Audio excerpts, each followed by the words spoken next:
What's up, bitches? Welcome back to another episode of Positively Uncensored, your favorite reality TV and interview podcast. It's your host, Leah.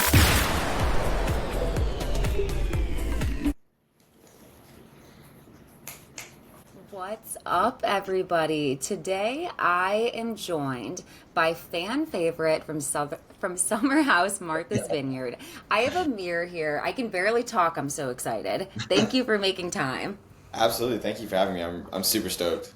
This is the first interview that I've done and had the ability to talk about anything on the show since we've started airing. So I've got everything to talk about. I'm honored, and I'm also so surprised too that you were able to come on here. Because Andy usually grabs everyone from Bravo. He does his Watch What Happens Live segments. So I'm glad I got to talk to you before your segment aired too. Yeah. Sorry, my dogs are gonna do this. They're like that. Hey, come here. This is Zeus. Oh my God, I love it. They want to chime in. This is Zeus. Hey. And then the rest of the dogs are just gonna anytime someone walks by the door. But yeah, no, I haven't had the opportunity to talk to anyone. I chatted with Andy a little bit when I went to go support Wes for Watch What Happens Live, and I was honestly surprised that I haven't had any more requests or interviews or anything of that nature. So I'm super stoked. Well, I'm honored. Before we get started, tell everybody where to find you. So pull out your phones, pull up Instagram, and go ahead.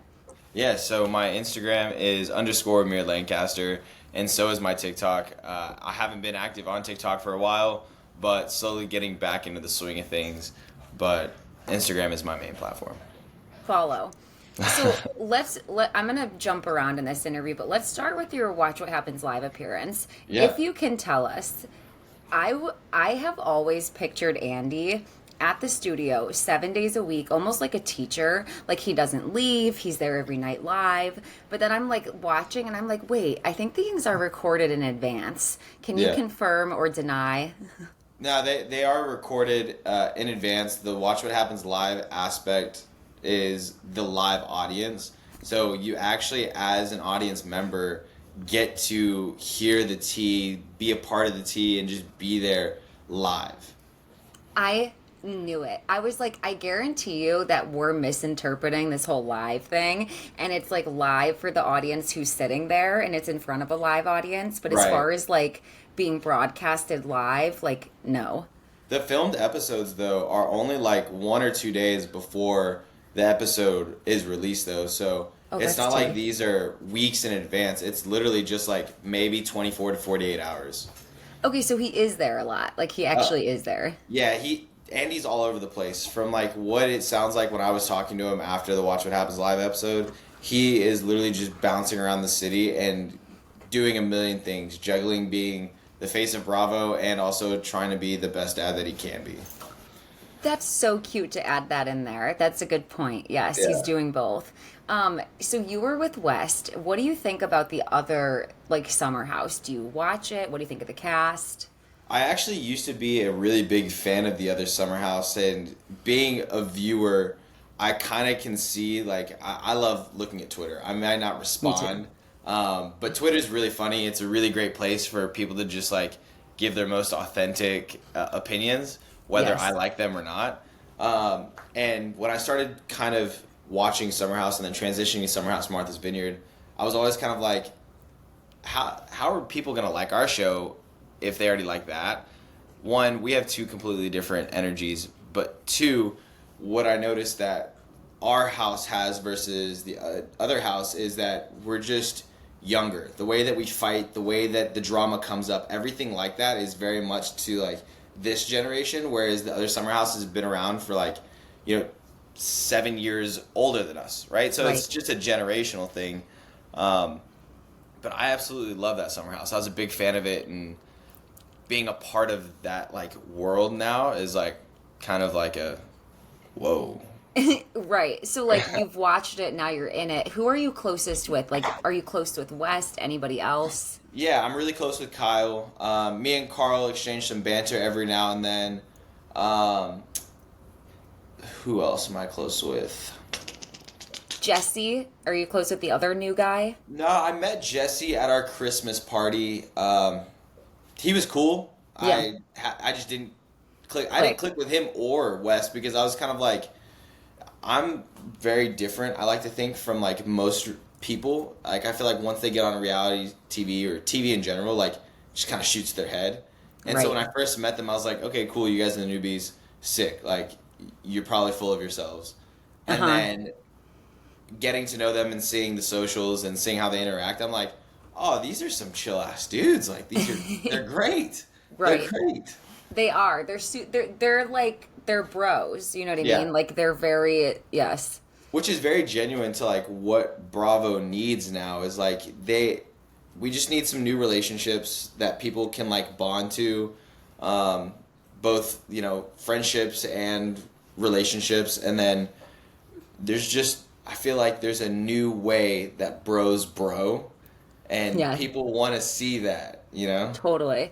Because, this is one thing I love about Summer House Martha's Vineyard. First of all, it's my favorite between the two. I'm a little disinterested, like not invested in Summer House, and the reason is because you all feel like actual friends. It feels like real friends. It feels like authentic friendships. It feels Yeah. like the parties that you have aren't with like randoms in Martha's Vineyard. They're friends of friends coming over, so it's Right. authentic. Like it feels fun, and it feels like everybody really knows each other and knows what buttons to push, what not to push, all of it. Yeah, it definitely gets tricky in that aspect of the fact that we are in our own little bubble. So it's like a lot of people watching this season have opinions on like, wow, you guys are really dramatic. Just have more fun. And one, I thought filming, we had a ton of fun. Like it behooves me that it isn't coming across the screen, but we had so much fun. I personally had a lot of fun. But two, because we are in that bubble, like you said, we are able to like hit that spot immediately. Like we Yeah. fight like family, and then we still harbor some resentment or some ill wills or whatever. But at the end of the day, we're like, you know what? We're here. We might as well just like talk about it, shake it off, and then we'll go 2 or 3 days, and then something else will happen. Yes, Um, it's real. It feels it, raw and real. it's very real, and a lot of the things aren't very petty in the sense of like, oh, you're upset about that. Granted, there's some things that were petty, but for the most part, everything is like really real, and it's like you get to see how people in the house are handling their lives outside of this, because that's what a lot of people forget is that we are there for 2 weeks. Like that's what it shows is we're there for a 2 week vacation, whereas the other summer house they film all summer. So I it's didn't like realize you were only there for 2 weeks. This is the yeah. first time I'm realizing that. Okay. Yeah. So I believe it's shown as we're there for 14 days or I think Yes, so. you're right. And the other summer house, they film all summer long. So you get the opportunity to like see their life, see what it's like back in New York, know what's Yes. going on at home, and then how they escape from that. Whereas us, the viewers don't get to connect with us outside of partying. So we have to talk about some really deep and heavy stuff to get that connection, but at the same time flip that switch and all of a sudden rip shots and Yeah. if you're Shanice, get naked. always like, how do I get in as little clothing as possible? But you know what? I appreciate it. That's for her. And I like that she's comfortable with her body. So I'm And she's being really authentic to herself. It'd be one of those things where a lot of people just say it's like for camera time, and I'm like, nah, that's her. Like she'll do it with or without a camera, with or without people. Like she is going to be her authentic self, and you can kick rocks if you care, I love that Kick Rocks is like so big right now because this is like my third interview in a row where I've had someone say it, and it's just like it's cracking me up because I don't know if it's from Love is Blind, but naturally like that's where I heard it. Like I don't even Laura. know where I got it from. I've just said it the past week, and my friends are like, "What are you, 50?" And I'm like, I don't Kinda. know, to be honest. Like to be honest, maybe. Like Yeah, maybe. maybe. Yeah. So let's go back to season one when you were casted. I was rewatching a little bit and I was like, from what I gather, you were friends with Nick and that's how you got invited on the show. Right. Okay. Yeah. So are you and Nick still as close, and how did you meet? Nick and I met through social media just because there, at the time, wasn't a whole lot of African American men Yeah. doing fashion, doing influencing, doing that space. It's still just in men in general. The influencer space just isn't very popular. It's seen as very female dominant. Right. Because it's not the masculine thing to do, whatever. But we connected because of that. He's an athlete in New York, very into fashion. I am into fashion, and I'm an athlete here in Austin, so it kind of naturally just like made the connection. And I have connections like that all across the country and across the world, where it's like we don't really know each other, but we have I know similar what you mean. hobbies, and it's just like, hey, I follow you, you follow me, we support each other, we like, we go, and then we meet up one day and we're like, dude, we've been bros for the past year. This is wild. That makes sense. Yeah, and then our relationship today it's good. I mean, granted, with the season and the drama that's unfolding, it's kind of one of those things where we've had some tough conversations and we've had to figure out what the reality of certain situations were, because he was unclear about it, and the way that I came across might not have been as transparent, I guess. But we're good. Okay. So like just guessing, is there can you say if both of your girlfriends end up at the house this season? Yeah, they will. Okay. So you'll have a couples weekend, and we get the opportunity to meet everyone and have a great time with everyone. Okay. I'm super excited to see that. I think it's so interesting that you guys started off like virtual friends and then IRL, and then it makes sense too, that as the seasons progress and as your friendship progresses, really like that in-person friendship, like you guys will definitely have things come up where it's like, wait a minute, like we're miscommunicating here, or I didn't necessarily know that about you and you didn't know that about me. Right. Yeah, so that makes sense to me, and that adds to like why I like this show so much, because everybody knew each other. Like it's not like just picked off. Did you know anyone else before you got there? Had you seen them online? I didn't know. I mean, I'd seen everyone online just because he was like, hey, these are a couple of people that are going to be in the house.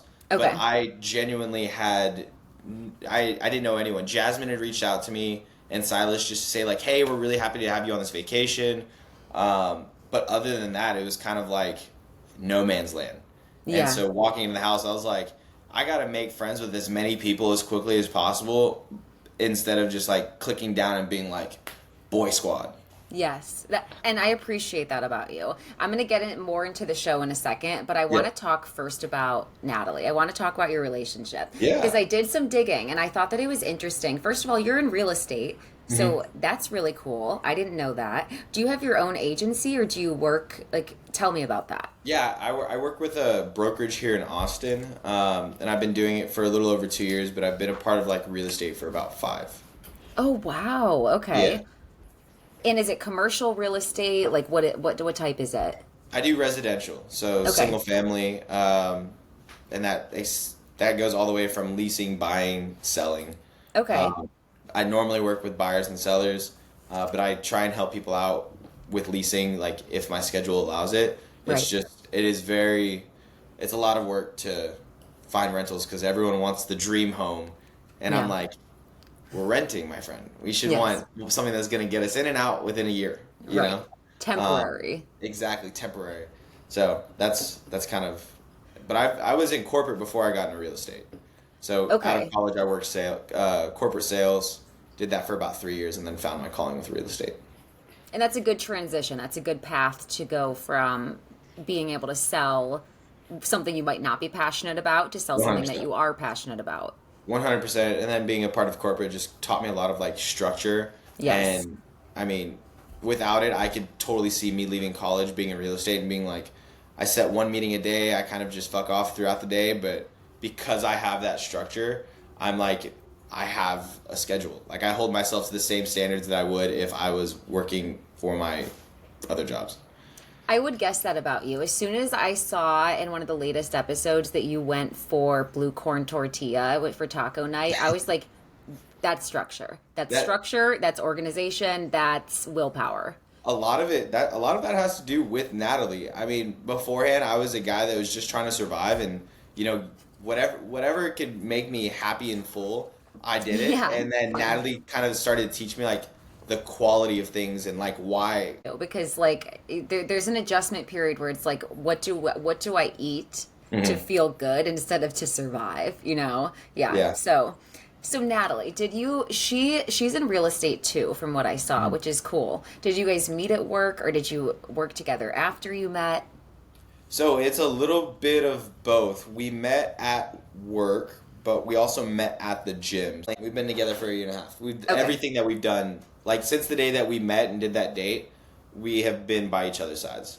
Okay, so kind of like inseparable, like drawn to each other kind of vibe. 100%. Okay, so when you got approached for the show, where was that in the relationship? Like what timing? This was I had done a year and a half, a year and a half before I met Natalie. So we had already filmed and then came back. Wow. And we'd been back for like a month or two from filming the show before I even met Natalie. Okay. Wow. So filming was a year and a half before you met her. No, sorry. Filming was 2 months before. Okay. Got it. Filming I got was 2 it. months before I met her. And then the show came out a year later. So it was almost a year and a half. I got you. That makes sense. So you come back, you've just finished season 1, you meet Natalie. What was her reaction to when you tell her like, "Hey, I'm on a reality show," or had she seen it already? No, she didn't know anything about it. I didn't even know anything about it. I just knew I filmed it. I didn't know what it was going to be. I didn't know what I was signing up for. And so her big thing was like, she's a very private person, and she had sworn before me and after her last relationship, she was like, if I date someone, like, I want someone who's under the radar. I don't want them to be on social media. I don't want an influencer. Like, I want someone who isn't necessarily full of themselves, is basically what she was saying. Right. Like, someone who doesn't thrive off of the attention from the world. And I was like, insert me. Not that. Yeah. And so it took a little bit of convincing and just reassurance to let her know, like, hey, even though I am all of those things, I'm not the person that you're afraid of. And I think to this day I still show her those things because, there's moments where the fame and the micro fame that I have and the influencing could get to my head, and I could, blow myself up to be something that I'm not. And at the end of the day, I'm literally the same person that all of my friends and family love and know. That's good. That's a testament to your character, that you're you on screen and off. Yeah. Did she go back and watch season 1? Was that off limits? Like, did you have a conversation about it?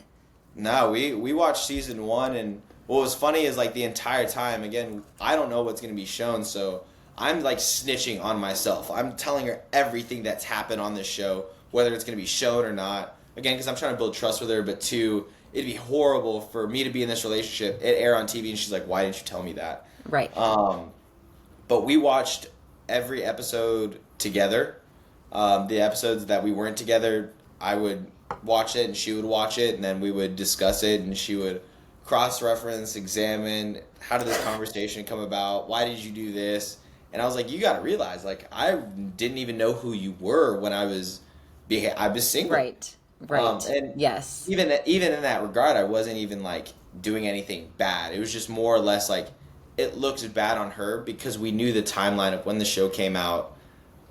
We were together. It looks like we were together. Right. So it's almost like you were doing this while you were talking to her, and I had to set that record straight with everyone. And I was like, you guys, I didn't even know this woman. Like, I knew she existed, but I didn't even know her. She essentially didn't want to look stupid to the audience who's watching it, thinking that you have her in present time at the house. And that was the biggest thing is, like, right. She was never upset with me. She was just upset with how people might perceive everything.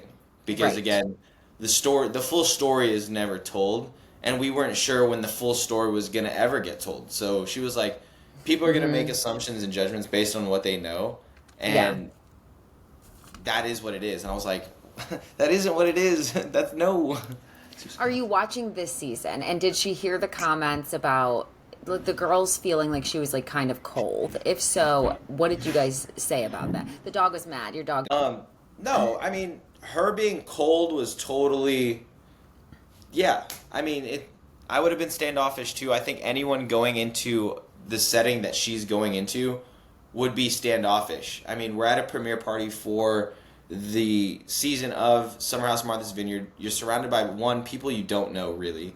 Two, like, your boyfriend has just told you like what unfolded in this house, and then three, you know the premise of the show. So she was kind of like one on edge. If everyone wants to be friendly to me, I'm gonna be friendly to them. But if they're gonna be like, standoffish, then I'm gonna be standoffish. Got it. And there was some other factors that were out of our control that kind of like set that precedence. But I mean, I don't blame her for being standoffish. I'm not sitting here going like, I wish she, like, right. Knowing what I know now and the way that the women in the house interact with them, like within each other, I'm glad that she was standoffish, because the last thing that I would want is Natalie to like open herself up to people she doesn't fully trust yet, and we're now watching season 2 and the entire time it's just Mean Girls. So you feel like, for what you know now, looking back at the situation with Natalie being standoffish, it was a very mutual thing. It wasn't like Natalie was standoffish and like not receptive to everyone there. It was like mutually like, 100%. It was just like bygones be bygones. We're two people that can coexist in a room, and we don't have to have a conversation to like acknowledge each other's presences. I got it. When they did talk, it was very casual banter. It's not like but it's not like they were ripping shots together, singing "Woe Is Me's" about their exes and girl, you need to like. They were just like, "Hey, it's really good to meet you. I've heard a lot about you. Right. I hope you enjoy the party." And she was like, "If that's all it's gonna be, that's all I'm gonna be." Okay, got it. It wasn't pursued. Friendships weren't pursued, so it's not like she was like turning things down. No, and I think that also has to do with a lot because a lot of us didn't know what to expect for next. Yes. Right? So no one really wanted to invest in creating new relationships and friendships if, say, I wasn't going to be a part of the next season. Right. Or if there wasn't any relevancy for Natalie in the future. You know? So it was one of those things where until you can prove that there is, like, a reason, there is no reason. Yes. That actually makes a lot of sense. And also, was this after season 1 then, clarifying? Good.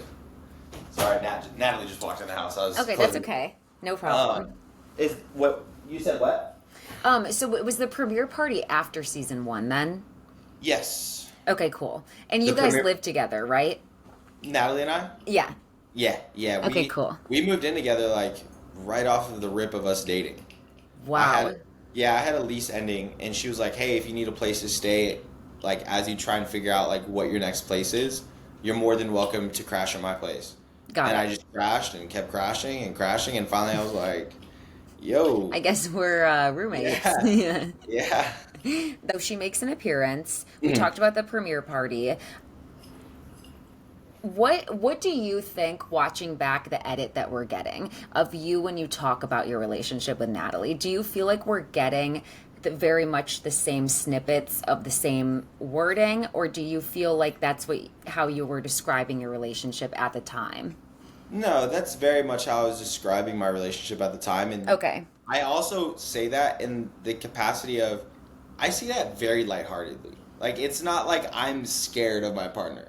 Got it. It's just one of those things where I joke around, and I actually love the fact that she is as like protective of me as she is, in the sense of like, she loves me a lot and she doesn't want anyone else to have me, and I'm like, hell yeah, love me like that. Yes. And so one of the big things was like me talking about Natalie cutting my dick off, and I said that in a joke, and then everyone's like, oh my god, Amir is like in fear for his life, and I'm like, what? Do you see how people may think that if that was what you were being told? 100%. Yeah. Okay. And there also isn't enough context of me talking about Natalie or having fun about things. Right. So the only thing that is said is that. So I definitely see people from that nature, but it just baffled me at how many women were like, oh my God. And I was like, what are you talking about? You would behave in the exact same way. Like, Right. people are possessive of their things, whether you're a man or woman. Like, you don't want other people to have your stuff. Right. And so when people are like, I would never say that, I'm like, you're a fucking liar. And I think a lot of guys, this is no shade at you, but like I'm young. I've been around a lot of guys. I do think a lot of guys like this idea of like, oh yeah, like she would like throw hands for me, or like there's like and it's not even that would actually happen, but for some reason they kind of right. And it's sort of like you know, sometimes women are like, I want him to die for me. Like, he better, exactly. and it's like, nah, I don't really want him to die. You know what I mean? So I get it, like getting carried away and like kind of like not understanding that not everyone's on the same page. Right. Okay. Yeah. I'm glad we clarified that, because there was lots of concern, and I feel like it wasn't feigned concern. I feel like it was exactly what you said. Like, we haven't heard the fun part. All we heard was like you go, like the concern, you going in the basement, kind of withdrawing from events, and then saying that she might cut your dick off, and it's kind of like, what happened? You know, unclear. You know, and even for me going to the basement, it's just. That speaks to our relationship, where it's like, if I'm uncomfortable in a situation, I obviously know what this all looks like around me, and I know what platform this is going to be on. Right. I would rather come off as a secure boyfriend who's so passionate about his partner that he's willing to remove himself and just go have a conversation with her and explain what's going on. Because the reason that I was down there venting is she was like, why aren't you upstairs having fun? Right. And I was like, because I would rather be doing this. I would rather be showing my love and support and building trust with you. Versus this comes out and you're looking over your shoulder at me while this episode's going, and I'm like, it's not what it looks like. No. Right. Like, I'd rather be the other way around, because now my home life's good and I don't have to worry about her misinterpreting a situation. Okay, that's valid. I wonder too, like I watch so many different shows. I watch Married at First Sight, 90 Day Fiancé, and there really is this element of like, as much as we would love for everyone to act like they're not being filmed, you are, and you know, you are aware that it's something that however many million people are going to watch, judge you off of, and form their own narratives. If this wasn't something that's being filmed, like, are you comfortable sitting at a party where people are dancing and stuff? You know, is it more just like that? If it's private within your relationship, you guys can talk about it and she would trust you, but if it's thrown out to the public, you would rather just remove yourself? No, I think I would behave in the exact same way. You think you'd leave too? Yeah, I would leave too. Because at the end of the day, I don't want anyone to be able to have something on me or be able to say that I was in a situation or circumstance that could be incriminating. Like, I would rather it be people who are like, nah, Amir knows, like, he's just going to remove himself from something that he doesn't want to be a part of. And, like, I did that last season too. They just didn't, it's not shown because there's no reason for that to show me not, like, I value my sleep, my health, and my sanity. Right. And if, like, anything of those things get jeopardized, I'm not staying up until, they were up till 3 or 4 a.m. and we had to be up at 8. I'm not doing that. Like, I'm not doing that. Got it. Yes. So you don't let your body rot while you're there. Like, you still take care of your body. I get that. Absolutely. Because I know that this vacation, at the end of it, is going to be a great vacation, but it's also going to wear me down. And you'll start to see that as the season goes, like, things start popping off a little bit quicker. Things start happening. Like, people start getting snippier with each other. It's because everyone is so sleep deprived. Everyone is so hungry and tired. And we've just been doing nothing but having fun. And I'm like, yo, there's got to be levels to this, right? We got to dial it up. We got to slow down. We got to work around it. Okay. That makes sense. That makes a lot of sense, because I personally am I can do about 2 hours of partying and then I'm ready to go home. You know what I mean? Like, I'm ready to put on my pajamas, veg out, smoke a little weed, eat little snacks, like, and then go to bed. Exactly. Right. 10 p.m. So I want to talk about season 2, but I want to go back for a second to season 1, because there were a couple of things that I heard rewatching that I didn't remember the first time. The first thing was that you're half black, half Lebanese, and you were raised by your mom, and I don't remember hearing that, but I thought that was very interesting. Like, I didn't know your background necessarily. Yeah, there's a lot of my background that kind of got cut out, just because I have a really extensive story or whatever. Yeah, Words aren't the best for me. I don't know if you that's know that. okay. But yeah, so my story is just all over the place. But yeah, my mom raised me. Then I was raised by my stepdad. So my mom raised me with my grandparents, for a little bit, and then my mom remarried, and I ended up taking my stepdad's last name. That's who I call my dad. That's who I see as my dad. I really I don't associate with my biological dad. I associate with his family a lot. Talk Got to it. some of my cousins every now and then. My grandmother from his mother, but I mean, I don't really associate with him.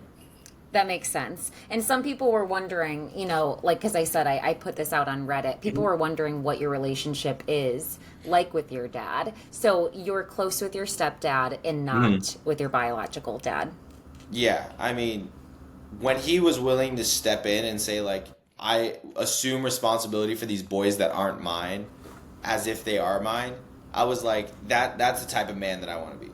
Like, I don't need to know the dude that, was essentially a sperm donor, because the only thing that it's gonna give me knowledge and insight on is like the genetics of me.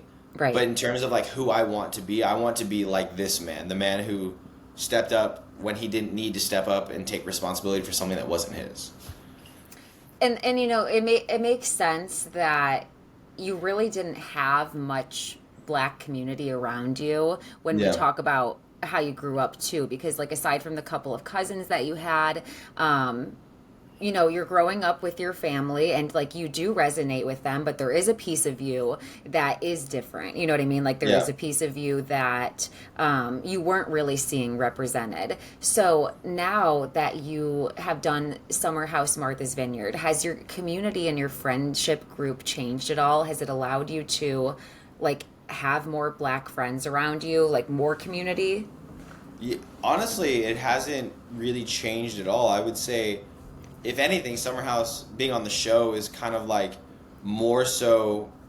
It's weird. It's even more so excluded me from the black community, Mm, just because people see me as corny. People see me as all these things. I'm more of like a mortar for Africans. People have been calling me. Um, because I'm not fully black, and they're like, "Oh, your story that are like," it's more giving people a chance to validate as to why I don't have the experiences that I have, or am not a part of the communities that I'm a part of, whatever it might be. But in that capacity, it's also helped me build a community of other people who grew up like I did, or necessarily don't know their fathers, or don't have a strong tie to the black community. They're just someone who's like, yo, I'm friends with everyone. Like, I can hang out with everyone. I like to party with everyone. I don't specifically claim myself to a certain demographic, and that's the only demographic that I live, eat, pray with. I get that. I feel like you know, I think that it's probably a little bit easy to project on people that we don't know. You know what I mean? Exactly. And I think it's easy to say, it's great that you would like to identify with your blackness now and that you're on this show, Mm, but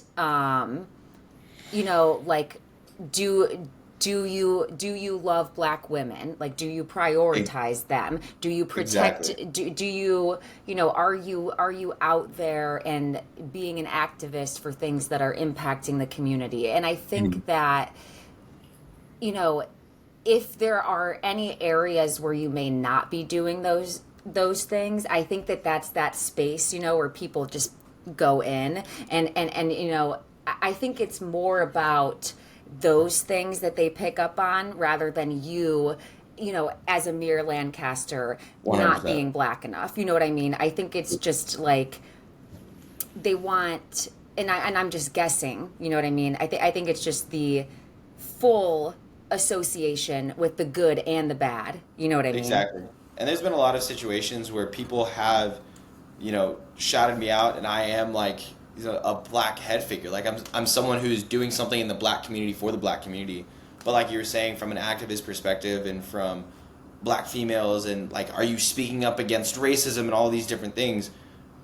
I've been a victim of racism my entire life. Like, Absolutely. I've had situations that have occurred where I'm just kind of like, Absolutely. dang, if I was anything but black, I would be totally fine. Absolutely. But at the end of the day, like, if people aren't physically and there present to see you do things that exemplify, like, I am proud to be black, absolutely, then we automatically are going to project and say, well, if you're not doing what I'm doing or what other people are doing, then we don't have a seat at the table for you. And I'm like, that's wild. Yeah, and there's performative activism, and then there's activism. There's you acknowledging racism, acknowledging when someone makes an out of pocket comment, or there's you acknowledging what you've dealt with and your bullying, and having these real conversations and being someone that's helpful in the community. And then there's like acting like you're doing that and not. Right. You know what I mean? So yeah, I know my form of activism is me being successful. Absolutely. Because the more I succeed, the more that I'm changing the narrative of what it means to be a real estate agent in Austin, what it looks like. Being on reality TV, doing community activations, being an influencer in the space, like all of these things that I'm doing while being the skin color I am, that is my form of being an activist. And please don't ever feel like I think that you have to do anything. No, absolutely not. not. Just so you know, too, like, just existing as a person of color, just existing as a black man, as a black woman, you are already an activist of some sort. You're already revolutionary or rebelling against the system or whatever. You know what I mean? Like, you already are doing those things, just being happy, just being liberated, just like you said, being successful. Those are the things that matter. By no means do I think that anybody who's experiencing racism should also then have to go out there and fight for it. 100%. Absolutely not. And yes. And a lot of times, it's not about changing the world, it's about changing your community, because everything's a domino effect. It starts there.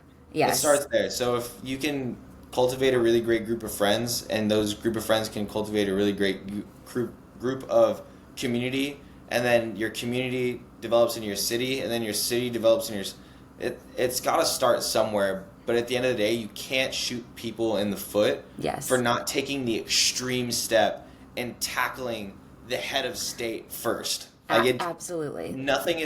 No war has ever been won by taking it head on to the general. Like, it goes in stages and waves, and I think even now, if we look back 30, 40, 50, 60, 100 years ago, like, the strides that we've made then are strides nonetheless. Granted, would some people like to see them bigger and greater? Absolutely. I would love to see them bigger and greater.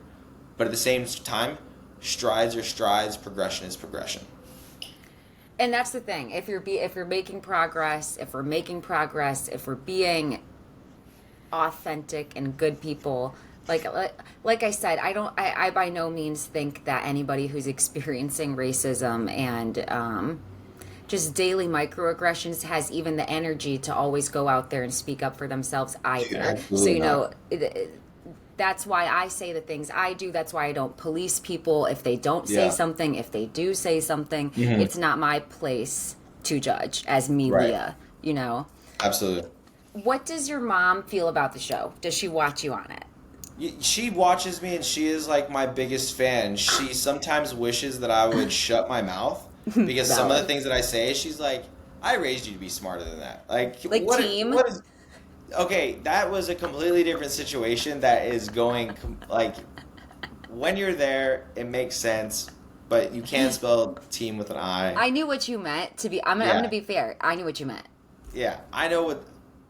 I got it. She loves the show. She thinks it's really funny. She is really proud of me for being, like, so authentic and so genuine. Like, she doesn't look at that show and go, who is this boy? She looks at it and goes, like, that's the son that I raised. Yes. Good and bad, right? Yes. I've always had a temper my entire life, but I've always stood up for people. I've always done the right thing. I've always been raised to pick up after myself, help others pick up after themselves, feed those who need feed. Like, everything that I do on the show is how she raised me. And she was like, you could do this show for 5 more years as long as you stay that person.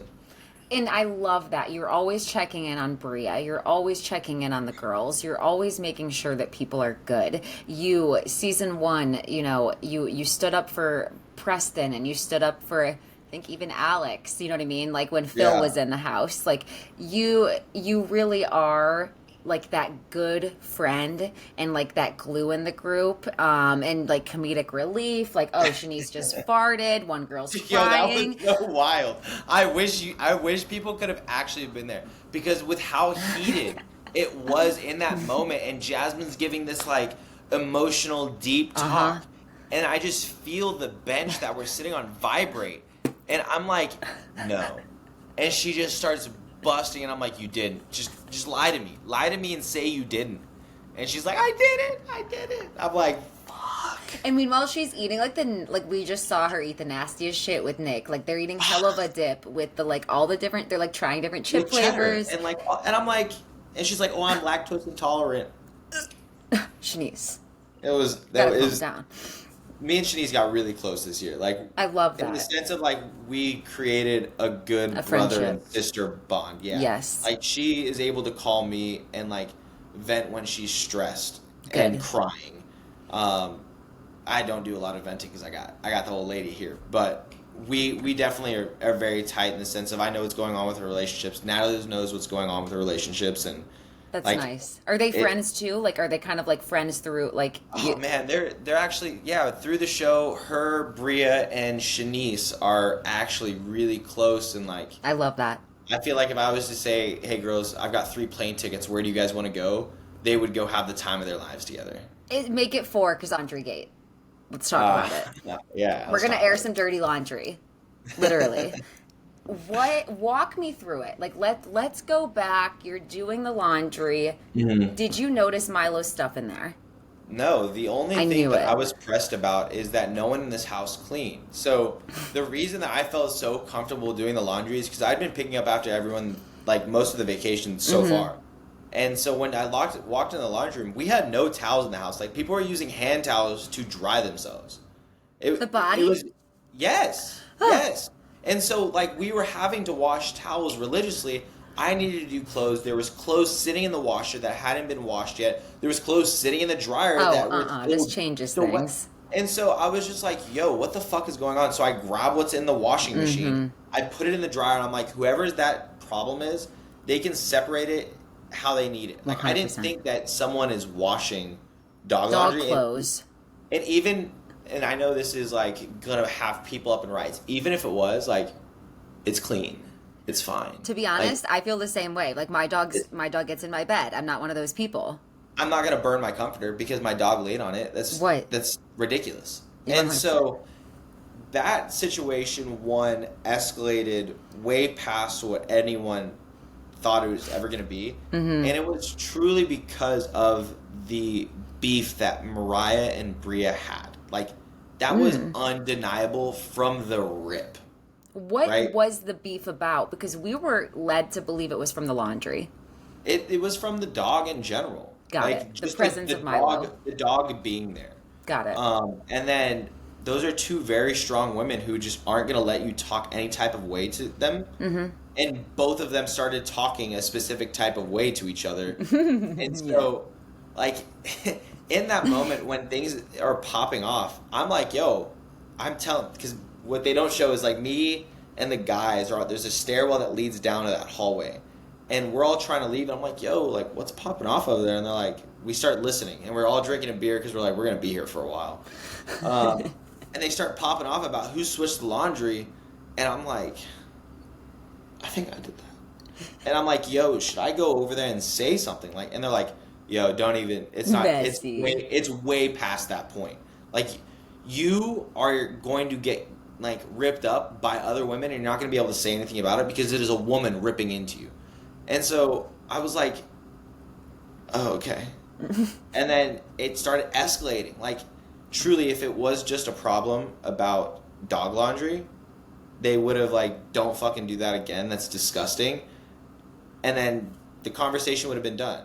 Now, here's the thing. I would have loved to see you walk in there and say, hey, I did the laundry, but like, just want to point out, Milo is the issue here. And like, me doing the towels, just want to point out, me putting the towels in won't change that. Bye. 100%. I was just, in that moment, I was like, if it hadn't have escalated to the point it did, like if it was literally just conversation, arguing. Yeah. Like, yeah.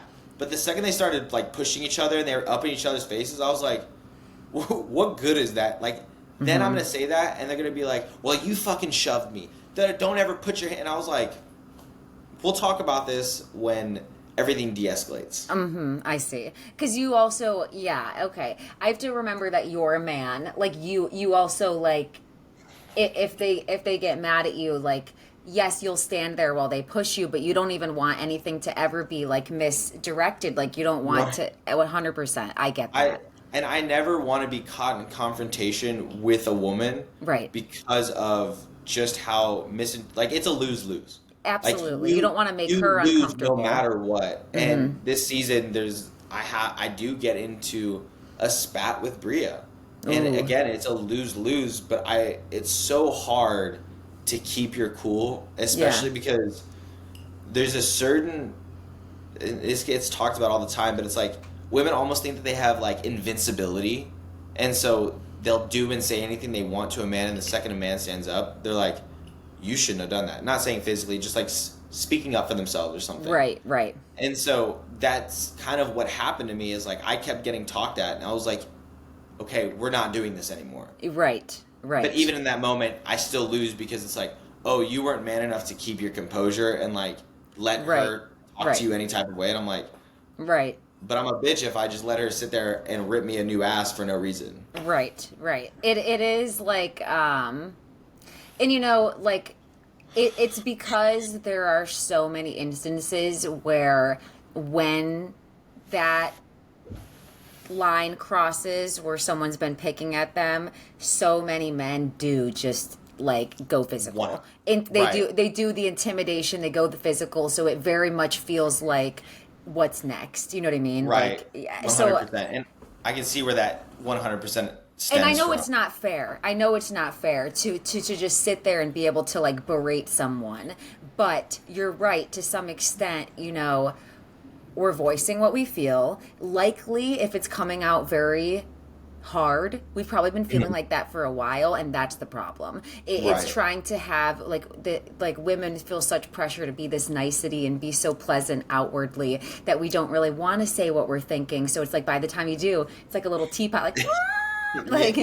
Like it's like, okay, well, I should have said this like 3 weeks ago, so I'm sorry. Right. Yeah. I get it. So that happened. You decided not to intervene, which answers a bunch of my questions in one.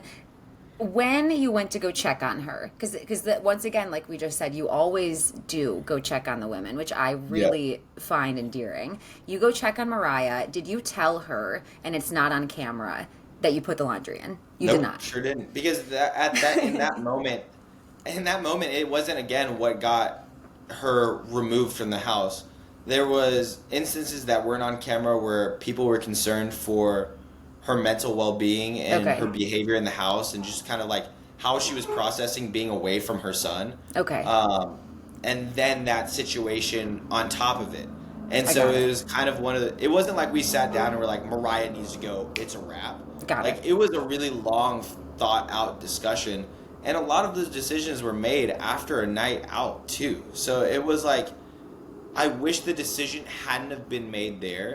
I wish what would have happened is we would have said, like, let's talk about it in the morning. Yeah. Because, again, everything escalated. We had to deal with Phil. We had to deal with Mariah. We had a night out. Like, there was no opportunity for any of us to make a clear and concise decision on what should happen for that person.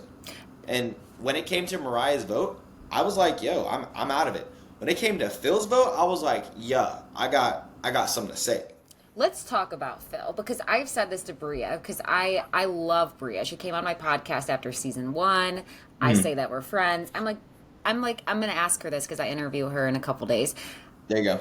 What are you thinking? Like, you're very anti-bullying. You're very much, you don't like the guy who comes in and puffs his chest out at other guys and women immediately. So, like, what was your thoughts of them even trying to reintroduce Phil this season? Bria and Shanice swore by Phil and said that he had healed. He had sought help for the grieving that he was going through. Okay. And that's the thing is, like, a lot of us throughout this process, we've all battled or dealt with something to some capacity. Granted, do I think that's a scapegoat for people to act a certain type of way? Absolutely not, right? We're all adults. We all can seek help or counseling or simply just not be on TV if, like, you're worried about, you know, the traumas in your life. Simply just flush the toilet, period. Yeah, literally, period. That was good. Yeah. And so they swore by the fact that if he was to be reintroduced, it would go XYZ way. And I told them, I was like, look, y'all know what I will do if it goes the other way. And I'm telling you, in this instance, it's not going to be a matter of me thinking. Right. I'm just going to react. Yep. Whereas last time I let the situation play out because I don't know what's going on. Yes. Now I already expect for him to go in one direction. Right. So I'm just going to stop it before it even gets there. And so that was also a very clear conversation. Granted, if I win or lose, that doesn't matter to me. What matters is, like, the purpose, the morale of it, the principle of it all. Yes. Because everyone was like, what is Amir's ass going to do? Phil's like 6'5". I was like, I will find a fucking way. I will find a way. We will, and it doesn't even have to get physical. Like, it could be one of those things. Like, a lot of times for guys, it doesn't need to get to a point where it's like you throw punches. A lot of times it's just like pushing, puff chest, and now there's like that mutual tension that kind of creates like this separation that is needed in order for that situation never to come across, right? Right. And that's the only thing that I wanted to do is I want to protect everyone in our little bubble because, again, we do have, like, it's not like we can get in a car and leave and go back to New York. You have a flight. You have all of these things. Oh, my like, God, so true. This is a project that you signed up for. So true. Like, you're not just going to be able to walk away from this. So if it's one rotten egg is spoiling the bunch, I would rather just get rid of the one rotten egg than see this entire project get flushed down the toilet, and now no one feels safe to talk. No one feels safe to express themselves. No one feels safe to have fun because they're worried that someone is going to come in and stick a needle in their ass, you know? So going forward to this season then, do you understand Bria acting like she was fine with it, then switching up on Mariah coming back? I understood it, and then I didn't understand it.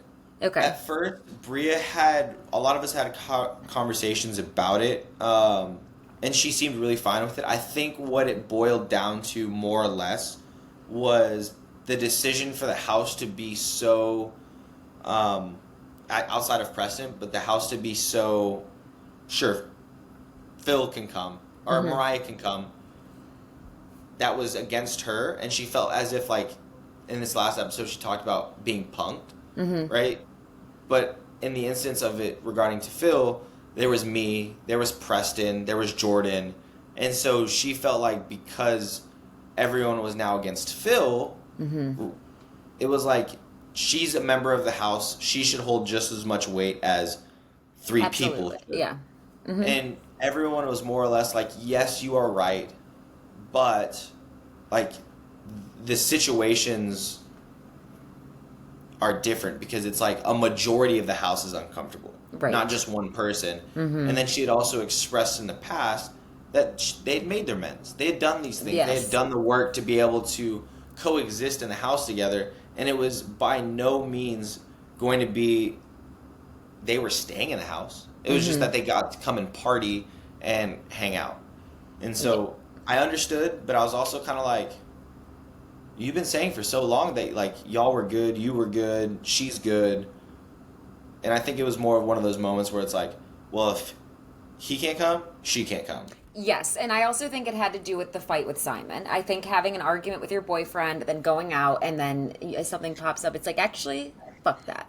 Like, no, no, they can't come. Like, I'm in a bad mood. Like, it's like, and I do understand, like, Because what you just said made so much sense. Like, you met Phil, he already set the expectation, and she's Right. feeling the same with Mariah. It's like, well, if she touched me season 1, Right. season 2, Exactly. you know what I mean? Like, what happens if we drink too much? I'm still Bria, she's still Mariah. We still have these personalities. Like, so I do get both sides. At what point could you guys, if you don't mind saying, like, did you guys have any idea Jasmine was pregnant before it was revealed?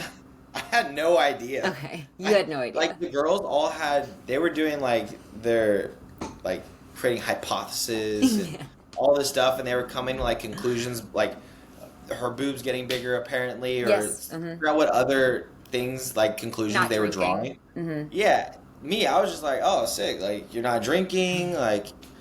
What threw me off is we have an episode coming up and she decides not to participate. And I was kind of like, I'm confused. Like, you sounded really excited about this when I said we were going to do it. And now all of a sudden you're just like, no, I'm going to be mom of the group. But I was like, again, for me, I kind of just like am oblivious to everything until it's like right in front of my face. And so I was like, okay, like, make sure you get a good picture of me, mom. Thanks. And so... I just was baffled by it. So that shocked you. As far as Silas being gone, can you say if it's better with, like, what's the difference in the vibe in the house? I don't think it's any different. Okay. I don't think it's any different. I think, if anything, it allowed Jasmine to just show a different side of Jasmine. But at the same time, I wish he would have gotten a chance to kind of show the group that he's not the same person that he was from last summer and kind of put a different foot forward. Just because I know that he's not proud of that. And Jasmine said that on Watch What Happens Live. And so it's kind of unfortunate for him that he doesn't really get that comeback season. Like, That's I would real. have loved to have seen the version of Silas that everyone talks about. That's fun and all these different things, but again, because of the circumstances and because of how, like, there was so much newness, I think he just resulted back to what his, like, instinct is, which is stability, control, and structure, which are all great things in moderations. But then you border rigidity, which is where he was at. Yes. Right. And so it was, honestly, she didn't even have... I think we would have saw a different version of Jasmine if Silas was there, because she would have felt more comfortable navigating her pregnancy. That's and true. She would have had a support system, That's a good because point. 9 times out of 10 when she was there, she was exhausted and we didn't even know it. And once we found out, we became her support system. And so I think her vacation would have went differently, and I don't think it would have been as mentally exhausting as we saw in the last episode. That's actually really, really real. That's a really interesting way to look at it that I hadn't necessarily thought of, because whenever Silas FaceTimes, I'm like, eye roll, like, get him out of here, like speaking like Polish, like, okay, cool, bye Silas, like. I have a couple more questions. Do you have time, or should we wrap? I've got plenty of time. Let's keep going. Okay. I had someone write in this question, made me laugh so hard. So shout out to whoever wrote this. Do you believe Alex is authentic with his spirituality and meditation, or is he an F-boy who sounds good? But, like, they did say, like, do you think Alex is authentic with his, like, what do they call it? Like, Wusa Nana, and, like, that's what made me laugh. So, like, I paraphrased, like, meditation, but, like, they wrote, That is funny. Alex is very much that. Granted, he is human. Like, he does get angry and upset, but it's funny because even when he gets angry and upset, it's from a place of, like, very wholesome, like, it's, like, everything comes from there. He speaks very logical. He processes his feelings very, very well. Got it. Like, Preston is very logical, period. Like, he can break down and do something into, like technical terms. Yes. Whereas Alex is very in touch with, like, how he feels, how other people feel, and, like, hearing people and doing things of that nature. And so he is that. Like, even when we were at the basketball game, like, we went to a basketball game this past week for the Brooklyn Nets. And granted, I'm sitting there ripping whiskey orange juices, having a great time, and he's just, like, very chill, very like, we nickname him R&B Tyree because he is, that's his lifestyle. It's, like, very just, like, yeah, man, so, like, He's That's like him. very much John Legend's cousin. You know what I mean? Like Dude, very once much. I found that out, I didn't even know that. Once I found that out, I was like, yeah, that makes a lot of sense. That's all I needed to hear. I'm like, okay, I can. And then like all of a sudden we'll get like, like he'll like do like his little like riffs, and it like knocks me out. It makes me laugh. Can we get a teaser for what the biggest argument to come this season? Is it yours and Bria's? You know, it's hard to say because I feel like the next few episodes are a lot of build-ups. We have people coming back to the house that need to have conversations, that end up having conversations, and we start to figure out why certain decisions were made from season 1. Okay. And then I would say me and Bria's argument, it's tough because I don't really know what happens with the girls. Apparently the girls are the drama this entire year. Actually, no. I know what the biggest drama is. Nick is going to have the biggest... You guys will have to wait. Nick is going to have it. He lets the whole house fucking have it. Is he right or is he wrong? A little bit of both. Again, it's hard for me because I see both sides, but like he just explodes, and so I'll be really interested to see from a viewer's perspective and from yours, like whether you think he's just in it or if like you're like absolutely that was total like out of line. No. I can't wait. Thank you for saying that. One. Oh man, that I had to think of like the 3 big arguments that have happened this year that I know of, and I was like, oh, that one was the trump card. It flips the house on its head, basically. You have no idea how excited you just made me. It's like running through my veins. Like, Yeah. I cannot wait. Because here's the thing. I listened to a podcast episode with Nick, and I'm like, Nick self-proclaims himself a nice guy. He self-says that, like, him and his girlfriend go into the house in a happy relationship, and he leaves in a happy relationship. And I can see that, but I was surprised to hear him be so confident and also hear the girls say that he can be handsy. Like, that, you know what I mean? Like, that, it feels like he might think that he is a lot more, and he is innocent. He's not like a creep, but it feels like he thinks he's a little bit more innocent than he is, and sometimes he can be like a little bit, like, get off me. I understand that. From this season, is everybody still friends? Kinda, more or less. There's a lot of like tension just from watching the episodes. I don't know Summer and Alex's relationship. I know from like a guy's perspective, me, Preston, Nick, and Alex we're good. You know, if we have an issue with each other, if we have questions about, you know, why did you say something, then we talk it out. Yeah. I don't know the relationship of the women just because it doesn't bother me. It is, It's not something that's a part of my life. I talk to most of them individually. You know, I give Noelle words of encouragement when she has a great episode or she's doing well. Shanice checks in on me every now and then. I talk to Brie all the time. Good. Jordan and I will chat whether it's about the show or within the group. Jasmine, I don't really talk a whole lot with, but she's just kind of like, she's like that cousin that you don't really need to talk to, but when you do, it's like a big bear hug, and it's like you never skipped a beat. When you look back at season 1 with Jordan, when ultimately she had that conversation with you and said that she kind of felt like you put dibs on her, sexualized her, like looking back at that conversation, do you think that she had a point, and did it make you like move a little bit differently with in regards to how you pursue someone, just being aware that sometimes women feel that way? She had a point, but it didn't make me move any differently because if I was to go through life every single time someone gave me a piece of feedback and change how I moved based on that feedback, I would literally be mute and deaf because I would never say anything because everything that I say is going to make someone feel a certain type of way. Yes. Her point was very valid, and I understand how that made her feel, right? But there was also a plethora of people that were like, that is one of the most respectful ways and lighthearted ways of a guy to claim interest. And a lot of people were like, I would prefer that rather than catcalling or whistling or like physical advances or whatever it is. Like, so she had a point, but at the same time, I didn't move any differently because just because it doesn't fit the bill for you doesn't mean that it is wrong. Got it. And, that's fair. I appreciate the honesty because, like you said, everybody has an opinion. And if we change every time, that's a lot of who are we, Exactly. What's the hardest part of being on Bravo?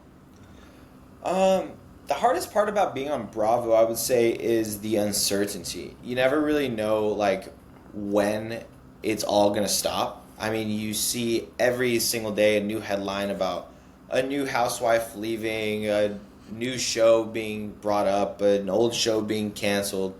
And so for me, it's a lot of like, how can I create stability in my own life so that way when or if the floor does ever get ripped from under me, I'm still standing on my feet and I'm just not like, well, I just gave 2 years of myself, completely embarrassed myself on national television. I can't get a job. Right. And now I don't have the network. Right.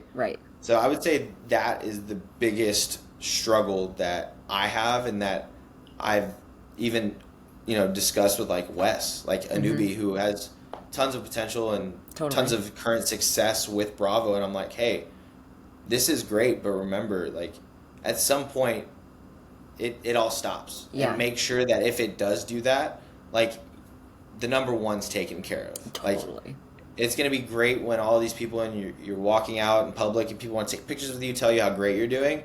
But what if that stops? Or is it going to like crash your mental? Or if you have a bad season, God forbid. Are you going to live for people like that validation? Right. Or is it bad season, good season, no season at all? You're like, I'm still me. Yes. And so that is the conversation that him and I had when we grabbed lunch and ran into Andy. It's good that you're having those conversations and just kind of like mentally preparing yourself, like preparing a path, making sure you always will keep your head above water, Yeah. I mean, a lot of people, they don't get themselves into trouble because of their ability to be passionate about something. They get themselves into trouble because they're so passionate about something that they think it could never fail. And I'm like, that's fool's wishful thinking or whatever the phrase is. And so it's like, you don't necessarily have to have a plan B because I know if you have a plan B, you're planning to fail. I have a plan B. Yeah. Right? But at least have something where it's like, I do know what I could do. Right. Or I do know how I'm moving towards that. Totally. So that way, if this doesn't work, you're not just SOL. Yes. Right? You're just starting over on a brand new project. That's good. Writing this down for myself so that I can remember. Make sure I have plans other than podcast. Yeah. Like, let me just make sure. We've talked about a lot of fun things. I want to know if you think that we're going to get a reunion this year because we were totally gypped last year. Dude, I honestly don't know. And I really wish I could tell you that with confidence. We were supposed to have a call with the network today. There's been a lot of whispers. There's been a lot of uncertainty. I really don't know. I think we really deserve one. I think it would be really great. And I think you kind of start to see the reason why there was so much drama this year.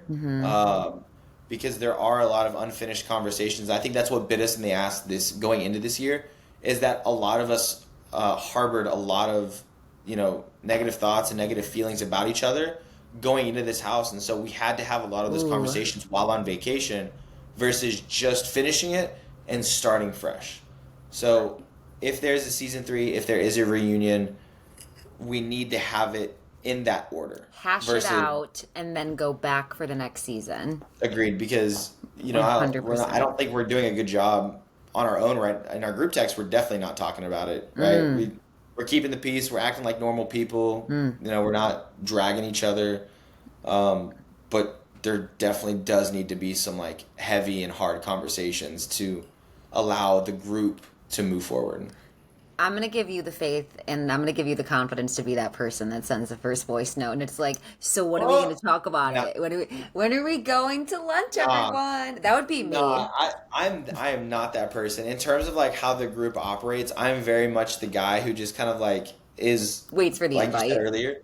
Yeah, thanks for the invite. I hold the glue to like different pieces and I really don't ever know what's going on. You're People are just like, hey, I'm a huge floater. You're a floater. I'm a huge floater. And Yes. like those are needed in friend groups, right? You need someone who can do that and just like move around, kind of keep the peace. Agreed. But can also have their own moments. Like, I don't need to be a fuckboy. I don't need to be a mean girl. Like, I'm just trying to be me. And then if I have my moment where I'm upset, fuck it, I'm upset. Yeah. If I'm happy, then I'm happy. Like, if you have your coming back for season 3, this is where I'm going to end. I don't know. It depends on if we do get a reunion, if we're able to clear a lot of that air, because this vacation, if it's like a domino effect and the next domino is going to be bigger than season 2 was, I don't think we'll have an enjoyable vacation. And I don't think the dynamic of the house is going to be there to where, you know, I'm going to have a good time and my partner is going to have a good time, because at the end of the day, I want her to be there with me this time. Right. And that's how I know I'll have the most fun. Yeah. Just because like it's fun to party with your friends, right? But like real adult vacations, like everyone brings their significant others, no one bats an eye about it, and you have a great time. Yes. So if all of those things line up, absolutely, I would love to be back for a season 3. If they don't, then I've just got some heavy thinking, because like we talked about, I've got to make sure that if this does end one day, that I'm good, and that the family that I'm planning on having one day is going to be taken care of as well. I'm proud of you that you have your real estate going on. It's good to know that you've been in it for 5 years. It's good to know that that's like, you know, you found your calling. And if you get some great opportunities, or when you get some great opportunities from Summer House Martha's Vineyard, then great. I would like to see at least like 8 more seasons of the show. But what you said, I mean, it's so real. Like I said, this isn't like Summer's House. I can't even ever say the right name for these shows. It's not like regular Summer House, okay? Because you don't have the ability to just swap the cast out like that. Like you guys are a family, and if the family's not getting along, if the girls are fighting, what, you know, it throws off everything. Throws it off. And we're very aware of that, and that's why we also have like the voting of Mariah off, is because of how tight knit we are. Right. It's really hard to have, you know, any legs of this table like wrong. Like in order for this to work, every single one of us has to know, good or bad, we're still going to be there. We're never going to put hands on each other, and we're going to protect each other at all costs. Sounds like it should be like written in the kitchen. Right. Like the rules of the house, literally. Dude, that would be sick. All right, if I do come back for season 3, we're making the rules of the house. There we go. Like, fuck a team meeting, just rules of the house. I'm putting in your ad under it for the inspo. 100%. I'll die. I'll send you a sticker. You just put it on the board. Let's go. You know what we should do? We should do one of those sticker boards where everyone gets a star for like good deeds. Oh yeah, yes, and but everybody should have to pitch in $50 at the beginning of the house, and then whoever has the most stars gets a fucking all the pot. Yo, that would be tough. That's what needs to happen, because it's like, oh, okay, I get $450. Like, let me just take the trash out. Right. Yeah, whatever. That'd be dope. Is there anything that you would like to end with that you want everyone to know about you that they didn't get a chance to hear? No, I feel like, you know, I'm going to start creating more content. I'm going to start sharing more about my life and my life with Natalie, and we're going to start creating some content so that people can get to know us. And the best place to, you know, stay up to date with what's going on with me or get to know me, period, is going to be my Instagram. I post there all the time. Yes. But that's about it. I really had fun today. I had so much fun. I feel like I got to know you well. I feel like you're like you are on screen, but you have like a lot of depth, a lot to say, and I feel like that doesn't always come across because we just get such limited moments. And like you said, you're partying. Like it's like you're having fun. You're on the slip and slide. You're dancing. You're, you know, whatever you're doing. At the house. There's a lot. There's a lot of chaos. Well, thank you for making time in your week. Everybody follow. It's _ Amir Lancaster _ right? Yes. Okay, good job. Good. I had that memorized. So everybody follow him. Make sure to follow me. Send some love if you like this episode. And let's stay tuned for all the tea. Like Nick, I can't wait. I'm so excited. Yeah, it's definitely going to be good. Thank you for telling us. For sure. Okay, you